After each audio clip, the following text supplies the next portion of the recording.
troisième opus de la saga, Marty McFly se retrouve avec un nœud coulant autour du cou. Pour un effet plus réaliste, Zemeckis avait décidé de ne pas laisser de support sous les pieds de l'acteur.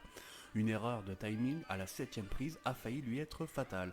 Michael J. Fox a commencé à étouffer et a fini par perdre connaissance. Heureusement, plus de peur que de mal, mais le tournage avait dû s'interrompre une journée et l'équipe avait par la suite fait appel à un cascadeur. Dans le second volet de la saga, Marty McFly croise deux enfants des années 2015 en train de jouer à un jeu vidéo. L'un d'eux est l'acteur Elijah Wood, qui deviendra quelques années plus tard le héros de la saga Le Seigneur des Anneaux. Au départ, les scénaristes comptaient faire voyager dans le temps leur héros à bord d'un réfrigérateur nucléaire, avant d'opter finalement pour la DeLorean, dont le design futuriste a achevé de convaincre Zemeckis.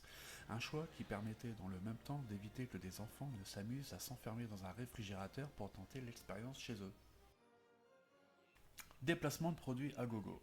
Pizza Hut, Pepsi, Nike, Black Decker, Telsaco ou encore même 7-Eleven, Retour vers le futur est l'un des films avec le plus de placements de produits de toute l'histoire du cinéma.